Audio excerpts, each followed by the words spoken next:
Listo.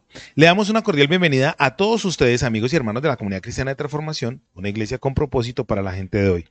Un saludo muy especial para todos los que están aquí con nosotros. Bienvenidos nuevamente, hermanos de las repúblicas bolivarianas, vecinas de Venezuela. No, y a todos, a los hermanos que nos están viendo desde Villanueva, Casanare, Camarita, desde, les dicen Camarita, ¿cierto? Camarita.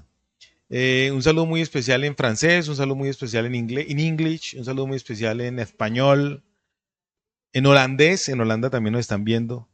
No, estamos ya muy internacionales, gloria a Dios por eso. Gloria a Dios por eso. No, pues una vez nos reporta México, una vez nos reportaron sintonía desde Kazajistán, un país por ahí raro.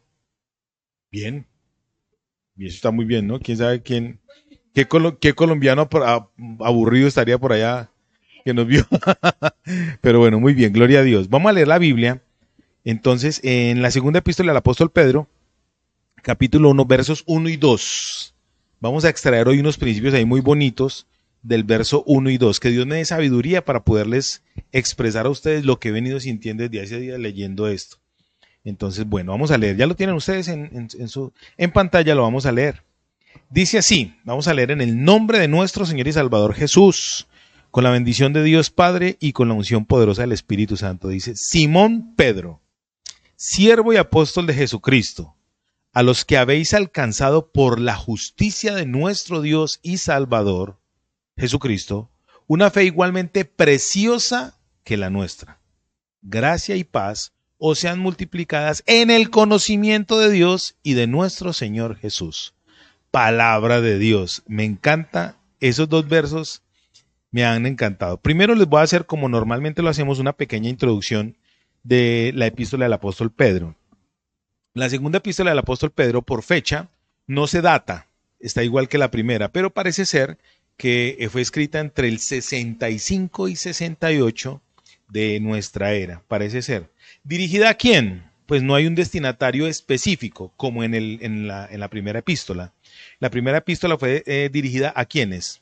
Dice a los expatriados que están en Galacia, Capadocia, el Ponto, cinco regiones del Asia fue dirigida. Pero hay algo interesante aquí en esta introducción, y es que está dirigida a quienes, no en un punto geográfico, pero sí a un grupo de personas. ¿A quiénes exactamente? Entonces esta epístola, si usted lo pone a mirar, se pone a mirarlo hoy en perspectiva, ¿a quién fue dirigida? Al creyente. Entonces usted puede decir hoy, esta epístola fue dirigida a mí. A mí. Recuerde que la Biblia usted por lo general tiene que tomarla en primera, ¿qué? Persona, para mí. Para mí. Eso es una de las cosas que nosotros queremos enseñarle a ustedes. Esta mañana, esta madrugada que estaba orando, eh, yo le preguntaba a Dios, algo que a mí me impactó cuando yo empecé en el Evangelio, me impactó mucho era las noches en que Dios me despertaba a orar, en que yo me levantaba a cantar, me levantaba a tener comunión con Dios, ¿cierto? Y eso como que a uno lo hace sentirse que pertenece a algo. Una vez estábamos en una reunión de pastores y fuimos yo trabajé un tiempo en la Misión Panamericana de Colombia, en el Centro de Fe y Esperanza.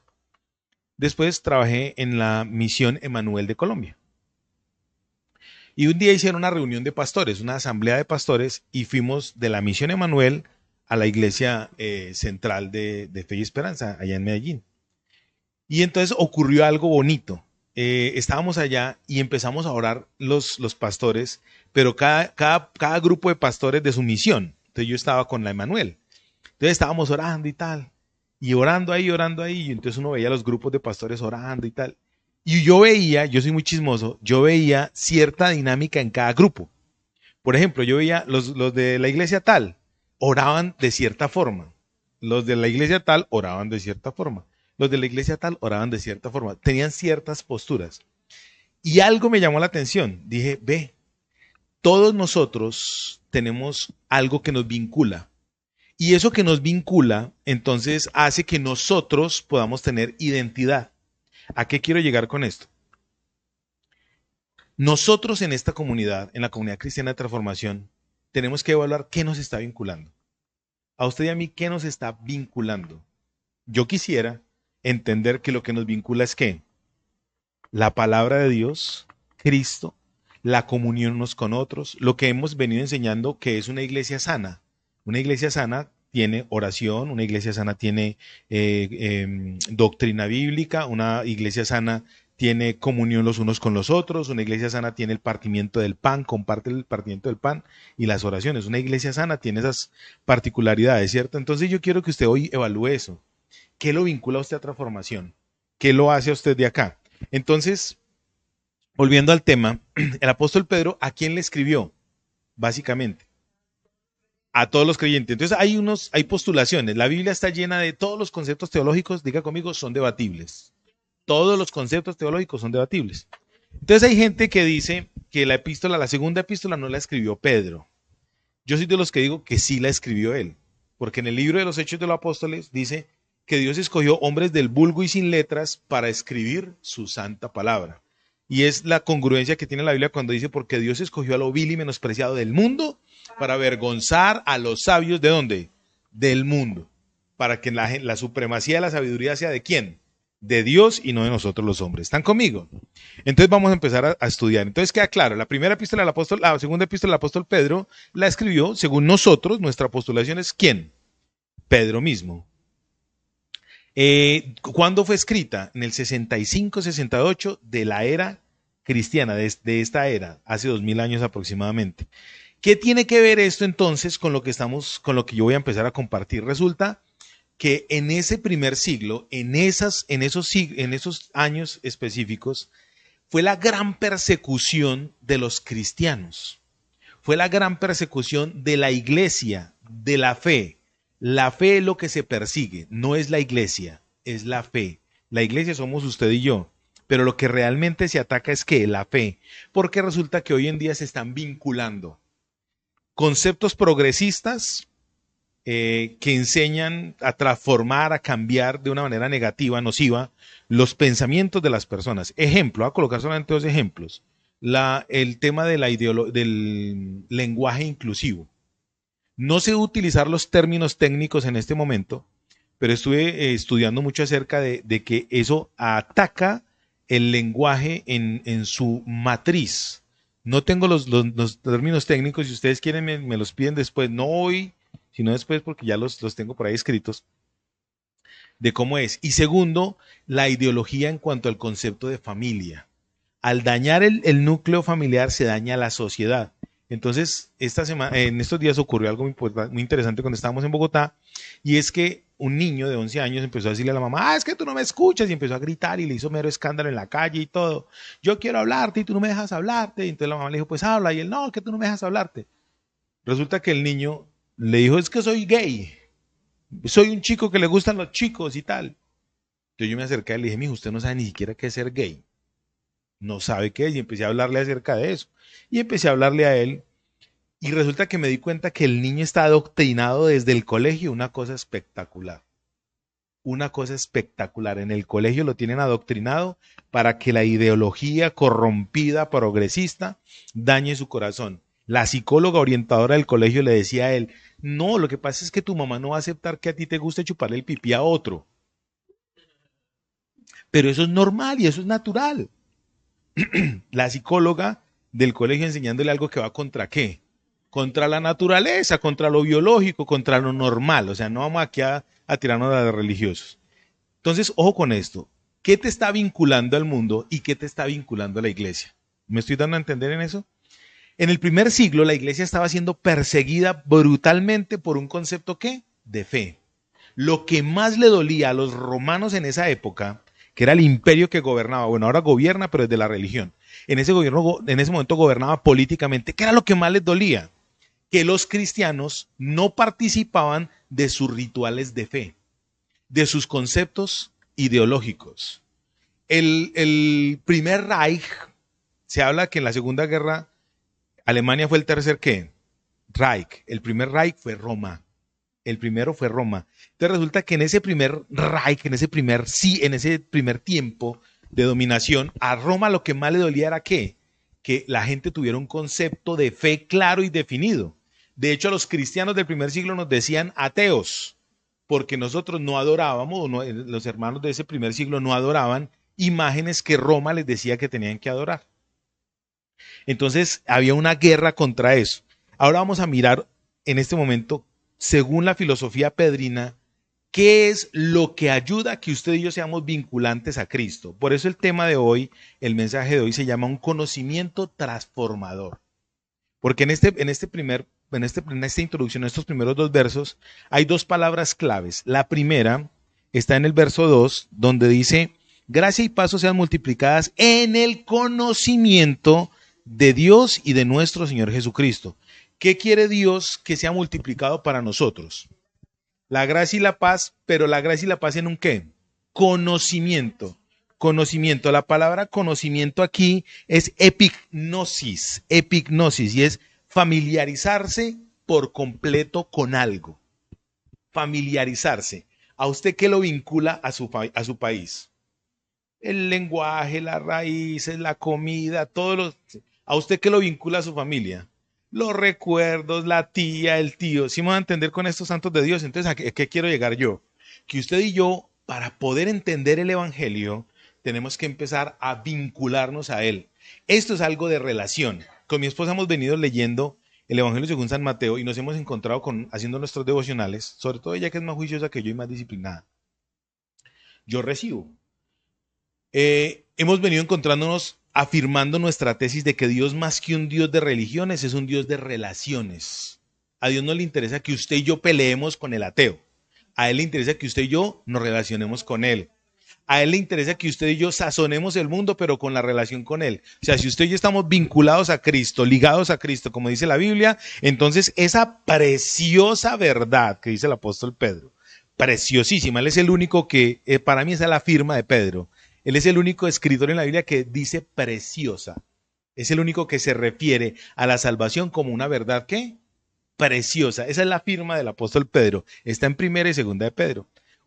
Otra nota curiosa es que el apóstol Pedro, en la segunda epístola, hace más alusiones al Antiguo Testamento que cualquier otro escritor en el Nuevo Testamento. No dice cita, pero hace alusión, relata, habla. ¿Qué quiere decir esto? Que él tenía una ¿qué con Dios?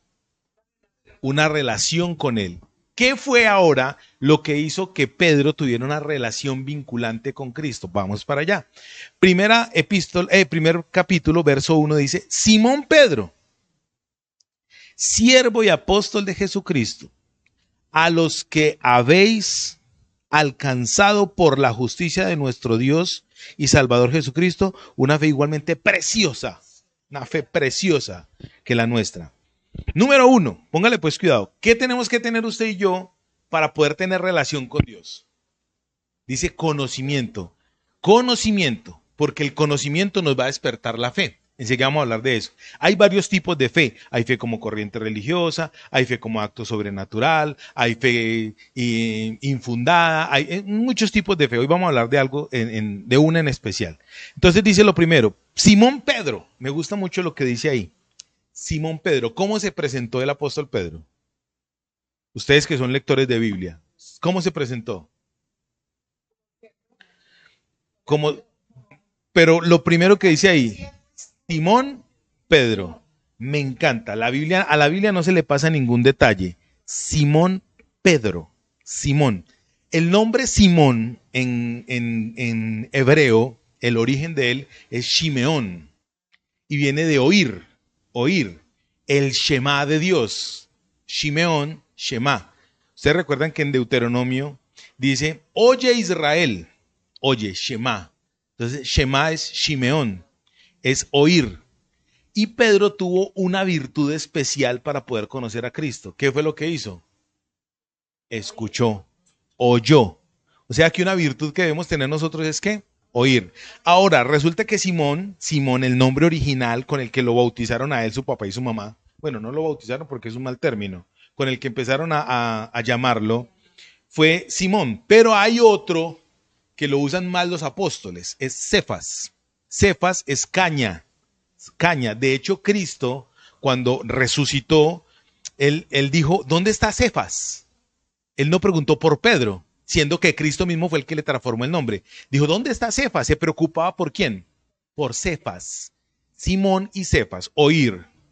Y Cefas significa caña maleable, o sea que la persona que oye la palabra de Dios tiene la virtud de ser ¿qué? Moldeable, moldeable. Simón Pedro, él no se presentó como el apóstol, él se presentó primero como Simón y después como Pedro, ahí hay una coma. Esto me encanta porque esos dos nombres significan lo siguiente. Simón entonces significa ¿qué? Oír. Y Pedro en griego es Petra. Pero resulta que no es cualquier piedra. La piedra que se está hablando aquí no es cualquier piedra. Es una piedra específica. Cuando el Señor le colocó a Pedro este nombre, no le dijo, te vas a llamar piedra. Ustedes cuando escuchan eso, ¿ustedes qué se imaginan? Una piedra, ¿cierto? La Biblia nunca habla sin sentido. La Biblia siempre habla con un concepto. ¿Qué quiso decir el Señor? El nombre Simón, el nombre Pedro, era una piedra de molino. Ustedes conocen el tema de las piedras de molino. Es una piedra grande, redonda, que sirve ¿para qué? Inicialmente para trillar maíz seco y de ahí sacar ¿qué? Harina, procesar. Eso se llama transformar. Primera de Alexander 1:14 dice, Dios es un Dios que transforma. Entonces, ¿qué muestra aquí Dios en estos dos nombres? Que usted y yo, como Pedro, tenemos que ser ¿qué? Transformados. ¿Cómo ocurrió esta transformación? Yo quiero que vaya conmigo para el Evangelio según San Mateo. Deje ahí separadito segunda de Pedro. Evangelio según San Mateo, capítulo 16. A mí ese pasaje me fascina. Bueno, como toda la Biblia, ¿no? Mateo capítulo 16, versos del 13 en adelante. ¿Ustedes quieren saber cómo ocurrió la transformación del nombre ahí en este caso? Ocurrió en un momento difícil, en un momento circunstancial, en un momento álgido, como todo lo que le pasaba a Pedro. A Pedro todo se le pasaba en momentos álgidos. ¿Cuántas veces usted y yo estamos en momentos difíciles de nuestra vida, álgidos, y nos toca tomar decisiones? ¿Cierto? Y casi siempre tomamos las decisiones correctas o las decisiones equivocadas. Cuando tomamos las decisiones equivocadas es porque Dios no está por ninguna parte. Cuando tomamos las decisiones correctas es porque Dios está ahí, así parezca que son adversarias a lo que nosotros pretendemos, a lo que nosotros queremos. Evangelio según San Mateo, capítulo 16, versos del 13 en adelante, dice, viniendo Jesús a la región de Cesarea de Filipo, preguntó a sus discípulos diciendo, ¿quién dicen los hombres que es el Hijo del Hombre? Aquí hay una pregunta interesante. Cristo le dijo a sus discípulos, ¿qué está diciendo la gente de mí? La gente. Ellos dijeron, unos Juan el Bautista, otros Elías y otros Jeremías o alguno de los profetas. Él les dijo, ¿y ustedes? ¿Y vosotros quién decís que soy yo? Respondiendo Simón Pedro, dijo, tú eres el Cristo, el Hijo del Dios viviente. Entonces le respondió Jesús, bienaventurado eres Simón, hijo de Jonás, porque no te lo reveló carne ni sangre, sino mi Padre que está en los cielos. Esto es una cosa brutal.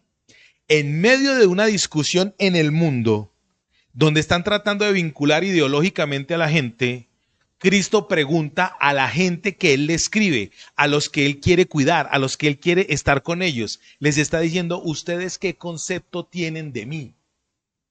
¿Qué concepto tiene usted de Dios, Alex? ¿Qué concepto tiene usted? ¿Qué concepto tiene usted de Dios? ¿Qué concepto tiene de Cristo? Cuando usted y yo tenemos el concepto que el mundo nos ha querido implantar a usted y a mí, el concepto de religión, yo lo llamo el concepto del Dios parroquial, el concepto del Dios, ¿qué concepto tiene usted? Según el concepto que usted tenga de Dios, entonces usted va a tener una relación con Dios. Según el concepto que usted tenga de Dios, de Jesucristo como persona, entonces usted va a orar. Por eso les decía a ustedes lo que nos pasó con esos pastores. Yo los veía que cada uno tenía su manera de orar, su manera de relacionarse en comunidad. Cada uno tenía. No, esto no quiere decir que si vale la pena orar zapateando o que es más poderosa la oración que grita. No, no, no, no, no. A lo que yo me refiero es que yo vi ese día un vínculo multifacético de personas, pero todos estábamos apuntando ¿a qué? A lo mismo. ¿Sí me va a entender? Santos de Dios, ¿cuál concepto tiene usted? ¿Qué concepto tiene usted de Dios? Tiene el concepto del Dios el Dios usted le tuerce el brazo y Señor, yo me porto bien este año y usted me da mi casita. Señor, le prometo, por estas 1000 crucecitas, que si usted me da la niña que yo quiero, entonces yo voy a ir. El concepto del valle. Yo me acuerdo que mi mamá nos llevó una vez a Buga, al señor de los Milagros. A mí me encantaba ir a Buga porque yo tenía un primo allá que me prestaba la bicicleta. Yo montaba en la bicicleta de mi primo. Tiene el concepto del Dios milagroso. ¿Qué concepto tiene usted de Dios? Si usted tiene el concepto religioso de Dios, va a vivir frustrado porque siempre va a ser un Dios lejano. No va a estar cercano a usted, no le va a ayudar a cambiar su pensamiento, no lo va a transformar. Pero dice aquí en el verso que sigue, en el verso 18, yo también te digo que tú eres Pedro, y sobre esta roca edificaré mi iglesia, y las puertas del Hades no prevalecerán contra ella. Este término lo utiliza mucho la iglesia tradicional católico romana para decir que Pedro es el primer papa y que Pedro tiene las llaves del cielo, y de ahí salió el mito de que Pedro, el primero que uno se encuentra cuando llega al cielo es a San Pedro, porque él tiene las llaves del cielo. No, no, no, no. Cuando el Señor, obviamente la tradición romana, el concepto aquí es, si Petra, piedra, significa una piedra de molino, entonces, ¿qué quiso decir Cristo en ese momento?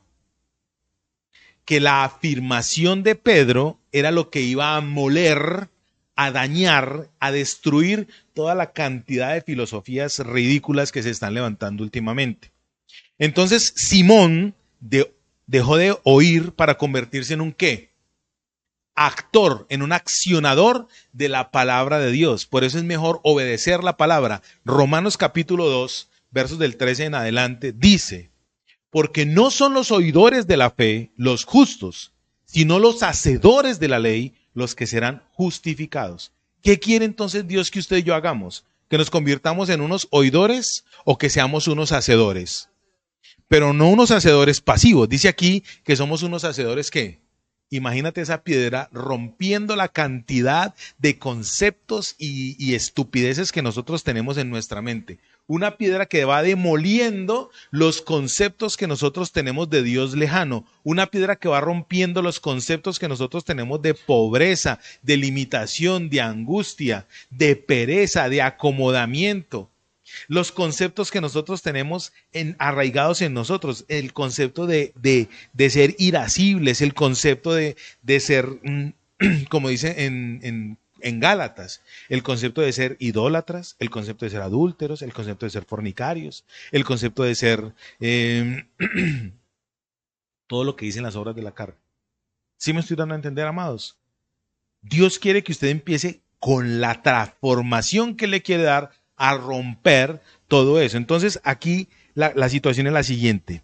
Pedro dijo en un momento álgido, en un momento donde el Señor le está preguntando, ¿qué concepto tiene usted? ¿Qué concepto tiene usted? Él le dijo, bienaventurado eres tú, Simón, hijo de Jonás, porque esa revelación ¿de dónde proviene? De Dios. A ti y a mí, ¿quién nos revela que Jesucristo es Dios? A ti y a mí, ¿quién nos revela que la relación con Dios es una relación de dinámica permanente? Que no es solamente el domingo, no es solamente el día que nos reunimos, no es solamente limitadita, sino que es una relación permanente. ¿Quién nos lo enseña? Entonces resulta que usted y yo estamos haciendo la función de romper lo que me está limitando la relación con Dios, o simplemente estoy dejando que las situaciones y la cotidianidad me domine. ¿Qué lo domina a usted? ¿Qué lo domina? Por ejemplo, hay personas que las domina la tranquilidad. No es malo ser tranquilo, pero cuando la tranquilidad domina llega a ser pereza. Hay personas que las domina la pornografía. Hay personas que las domina la ira. Hay personas, yo conozco personas que mantienen el genio parejito, entre bravos y enojados a toda hora, parejito. O sea, nunca están menos.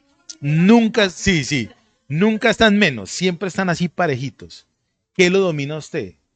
Hay que mirar qué lo está dominando a usted. Si nos ponemos a mirar qué me está dominando, entonces yo estoy vinculado a qué? A lo que me está dominando. en este momento de su vida, usted ha tenido una relación con Cristo. Recuerde que este libro,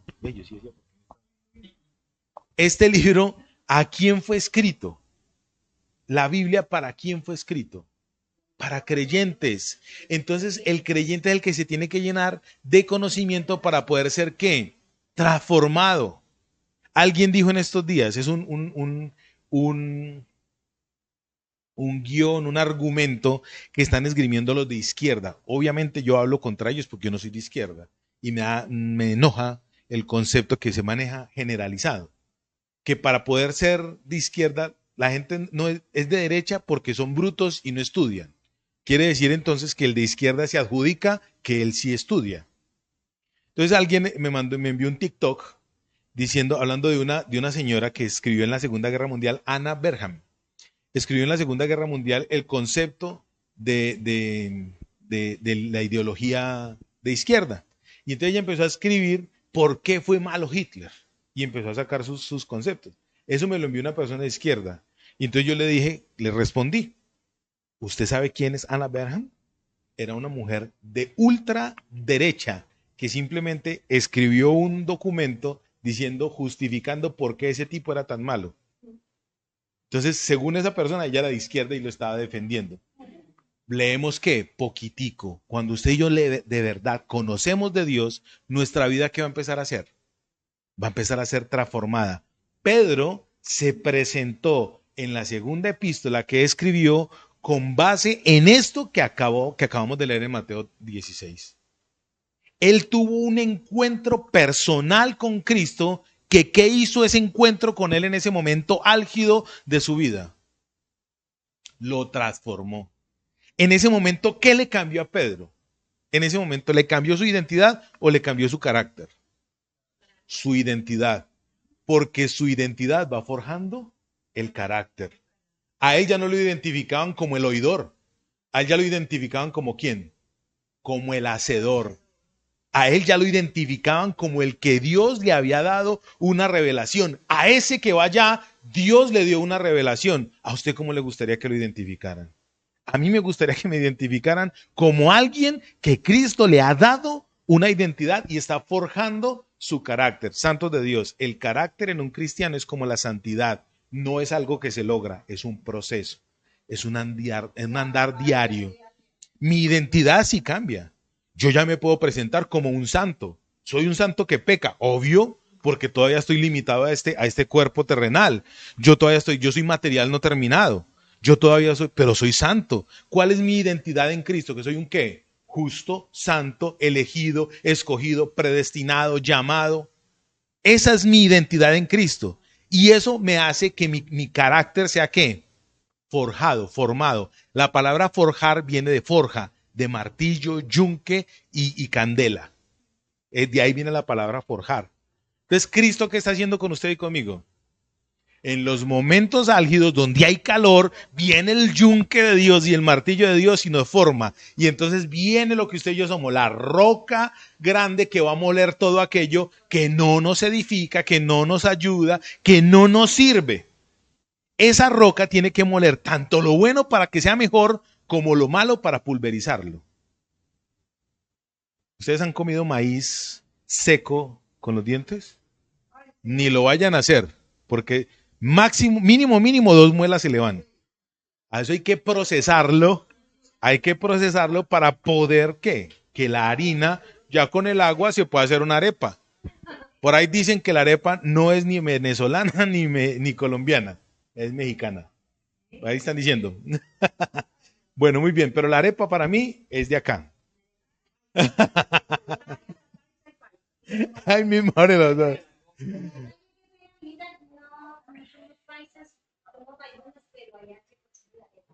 En todas partes consume arepa. Muy bien. ¿Qué quiere hacer Dios? Como arroz. O sea, arepas de arroz. Claro.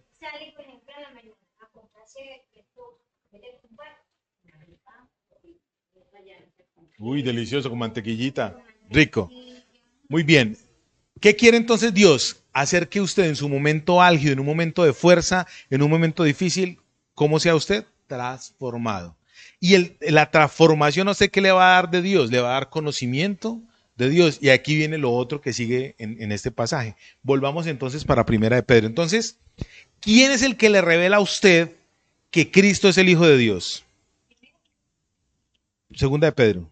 Según Mateo, lo que acabamos de leer, quien le revela a usted que Cristo es el Hijo de Dios es el Espíritu Santo de Dios.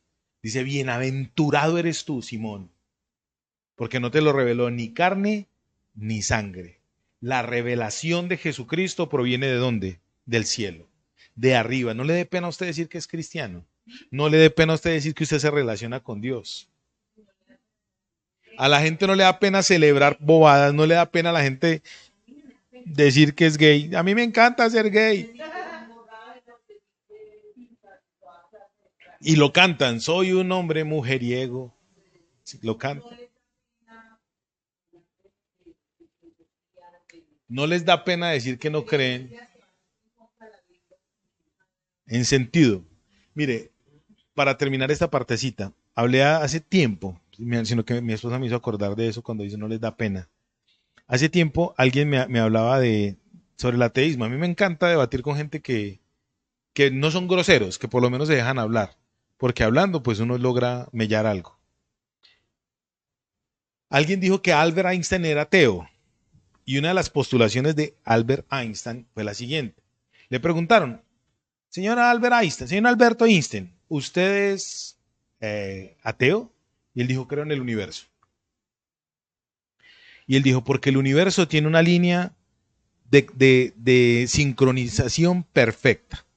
Y al haber una línea de sincronización perfecta, quiere decir que según la segunda ley de la termodinámica, que todo sufre un desgaste, la entropía, todo se desgasta, todo genera caos, todo se rompe. Si el universo tiene una línea de orden, quiere decir que alguien colocó ese orden. Y ese orden tiene que ser una mente superior. Ahí que le dijo el señor Einstein a los que le estaban diciendo que él era ateo. Obviamente. ¿Y sabe qué es lo más teso? Se lo refirió al concepto que Aristóteles dijo hace 2000 años. Dijo, tanto conocimiento no puede ser, y tanta perfección, hablando del ser humano, no puede ser que venga de solamente nosotros. Todo esto tiene que venir de un ser superior. O sea que las filosofías de hace 2000 años eran mejores que las de ahora. O sea que en vez de evolucionar, ¿han qué? Involucionado. Hasta ahí me estoy dando a entender. En la medida que usted conoce de Dios, en la medida que usted conoce a Dios, en la medida que usted se vincula a Dios, en la medida que usted se relaciona con Dios, ¿usted cómo va a ser? Como Dios. Por eso la Biblia dice, usted y yo somos semejantes a Dios. Me gusta. ¿A Dios cómo lo ve a usted? ¿Como su qué? Como su hijo. Dios lo ve a usted como su hijo. Envió a Jesucristo para que a través de Jesucristo nosotros le podamos decir papá, abba, abba, papá. Él lo mandó a usted, le mandó a Jesucristo a usted para que usted dejara de ser huérfano. Usted puede tener el mejor papá del mundo, pero es un papá malo, perverso, dañado. Pero Cristo vino y nos trajo a nuestro papá, al Creador. Él vino a restituir la relación entre nosotros y Dios como papá. Si alguien tiene un faltante de papá, a través de Jesucristo, ese papá, ¿qué va a hacer? Se va a dar. Así es. ¿Están conmigo? Simón Pedro. Entonces la palabra Simón Pedro, según nosotros, es una palabra que significa ¿qué? Transformación. Entonces, si yo conozco la relación con Dios, ¿qué va a pasar conmigo? El conocimiento va a hacer conmigo ¿qué? Una transformación. Me va a transformar. Yo les invito a ustedes, santos de Dios, a que ustedes se relacionen cada vez más con el Señor y con su palabra. Y eso nos va a ayudar a nosotros a vivir mejor. Mira, ¿qué vamos a tener defectos? Todos. ¿Qué vamos a tener desvirtudes? Todas. Yo tengo todos los defectos. Mi mamá decía, haciendo referencia a una cantidad, una sarta. Una sarta es algo que tiene muchos, muchos. Yo soy una sarta de defectos. Yo soy una sarta de cosas malas. Pero algo que me lleva a mí a entender que en medio de toda esta sarta de defectos y quiebres, el amor de Dios hacia mi vida. Y eso me ayuda a mí a no dejarme apabullar de las voces demoníacas que me quieren decir, ¿y eso que es cristiano? ¿Y eso que es cristiano? Simón Pedro se presentó de la siguiente manera. En esas dos nombres, entonces está la palabra oír y una piedra que ¿qué? Que muele, que muele, que rompe, que transforma. Simón Pedro. Y entonces después dice siervo y apóstol. Cronológicamente, es bien interesante. Simón Pedro, ahí en esos dos nombres hay una transformación. Dice siervo y apóstol. Él no se presentó primero como lo que era. ¿Cuál era el título de Pedro? Apóstol. Él tenía toda la autoridad de decir, yo soy apóstol de Jesucristo. Y él pudo haberse parado en los lugares donde se paraba a enseñar su carta, porque era una carta abierta, o cuando la escribió, él pudo haber dicho, bueno, yo necesito que me hagan caso, porque yo soy el apóstol de Dios. No, él primero colocó siervo. Entonces póngale pues quedó Simón, Pedro, siervo y apóstol. Siervo, la palabra siervo, yo lo he enseñado aquí muchas veces. ¿Recuerdan qué significa la palabra siervo? Duolos. Duolos en griego, duolos. Duolos en la época de hace 2000 años era un siervo que colocaban en el tercer nivel de un barco para que remara. Esa gente no tenía, según en el primer piso de 3, o sea, abajo, esa gente no tenía derecho a nadie, a nada. Habitaba donde habitaban las ratas en los barcos. Ellos para lo único que servían era para impulsar el barco, de manera tal que si una persona de esa se moría, simplemente lo tiraban por un huequito de esos y hasta ahí fue. Duolos es siervo de tercer nivel, o sea, lo más bajo de lo más bajo. En esa época que se estaba empezando a escribir la Biblia, diga conmigo, el lenguaje se redimió. Porque Cristo hasta el lenguaje lo redimió. Ya. Resulta que Pedro se presentó como un siervo de tercer nivel antes de presentarse como un qué, como un apóstol. Entonces, antes de colocar su título, colocó su condición. Me gusta esto. Usted y yo, ¿qué es lo que primero que tenemos que cambiar para que nuestro carácter se dé? La identidad. Si yo me identifico como Cristo, entonces, ¿yo qué voy a hacer? La labor de Cristo. Cristo en este momento en su vida y en mi vida tiene que transformar todo aquello que nos aleja de Él. Todo aquello que nos identifica con algo que no sea Dios, Él quiere quitarlo de nuestra vida. Para eso nos da las herramientas. Una herramienta que Él nos da hoy a usted y a mí es entenderlo. Mi confesión del nombre de Jesucristo no viene de una enseñanza que un hombre me da. Lo que yo les doy a ustedes es simplemente la orientación, pero quien toma la determinación de cambiar la vida, ¿quién es? Es usted, el Santo de Dios. Entonces, Él nos da la herramienta para romper. ¿Con qué rompo yo esas tradiciones ridículas con las que yo me crié?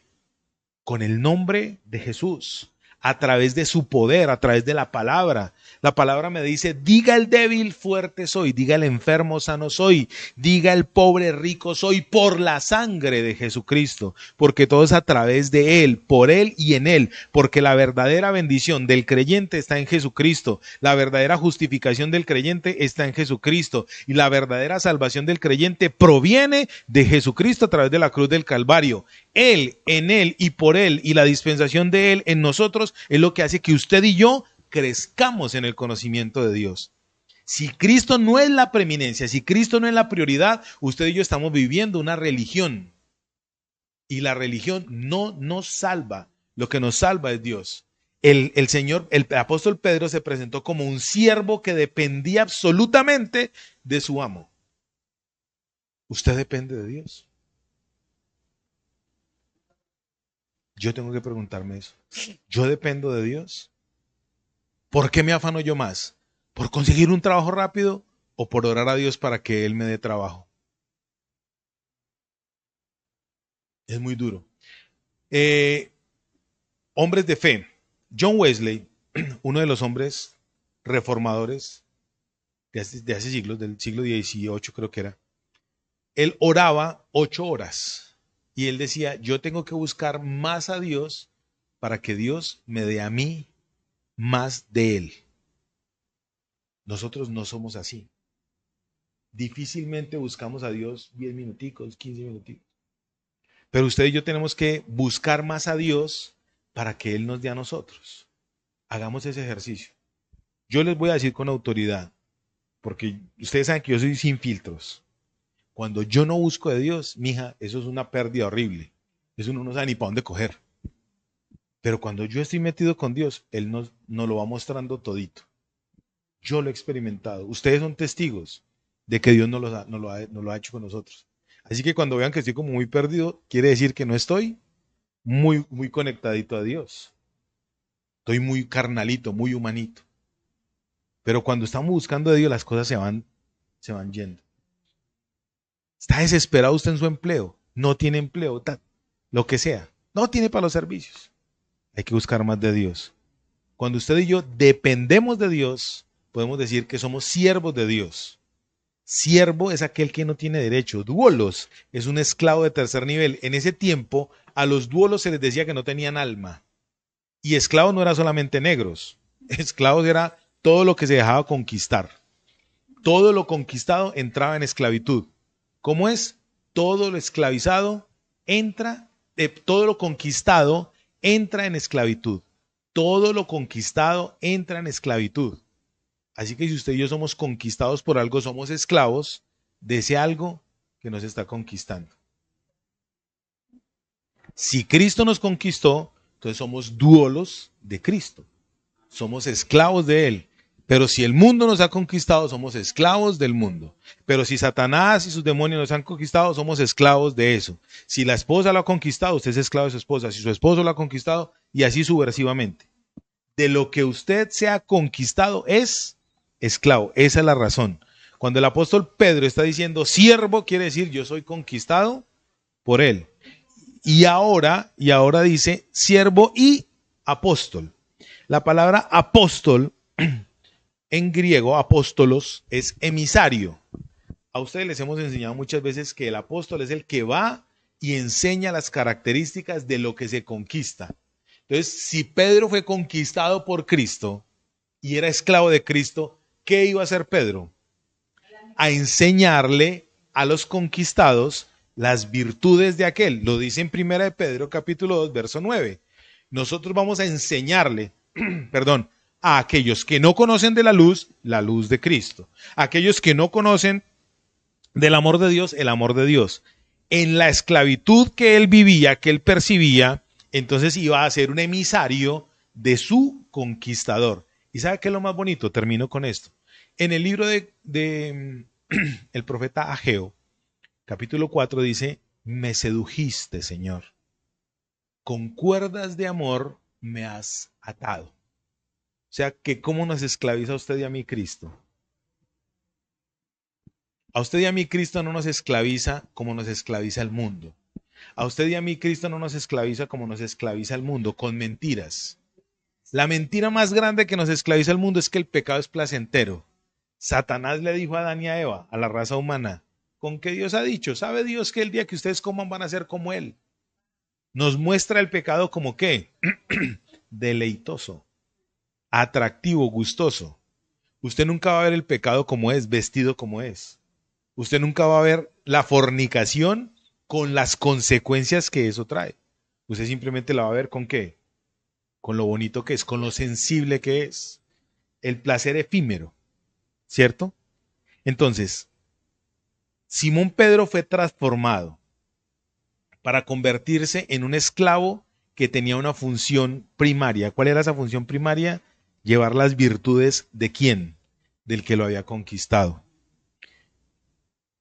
La justicia de Dios